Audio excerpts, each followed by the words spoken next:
बिस्मिल्लाहिर्रहमानिर्रहीम। 6th class, page number 68, chapter number 7।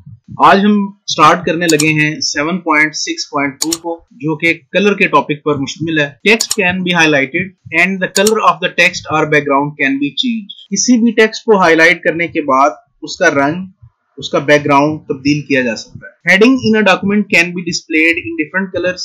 Heading को मुख्तलिफ कलर्स में दिखाया जा सकता है। Colours can be changed by selecting the font colour icon from the front group icon from the font group on the home tab. Font colour का इंतखाब करके, जो कि फॉन्ट ग्रुप के अंदर होम के टैब में मौजूद है, हम फॉन्ट के कलर को तब्दील कर सकते हैं।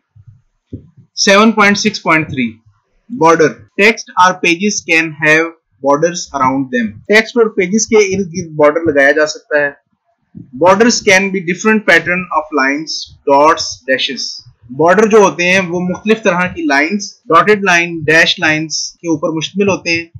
They can be designed by selecting the text and then selecting borders and shading from the paragraph group on the home tab. इन्हें टेक्स्ट को सिलेक्ट करके और फिर होम टैब पर पैराग्राफ ग्रुप से बॉर्डर्स और शेडिंग के डिजाइन लेआउट में जाकर हम तब्दील कर सकते हैं। 7.6.4 बोल्ड, इटैलिक एंड अंडरलाइन। ये हम पहले भी इसके ऊपर बात कर चुके हैं, दोबारा इसको देख लें। Important section of text can be emphasized by formatting them in a special way। जो खास डॉक्यूमेंट में टेक्स्ट होता है उसको फॉर्मेटिंग करके हम थोड़ा सा दूसरे टेक्स्ट से मुख्तलिफ जो है वो बना देते हैं, जिसमें 3 काम जो है वो हम करते हैं। एक हम बोल्ड करते हैं, दूसरा इटैलिक करते हैं और तीसरा अंडरलाइन करते हैं। बोल्ड की शॉर्टकट की आपको बताई हुई है, Ctrl+B है।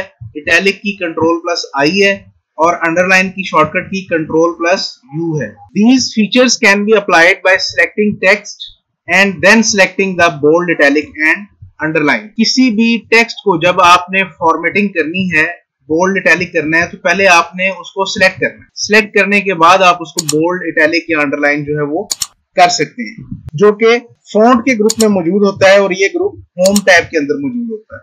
Thanks for watching.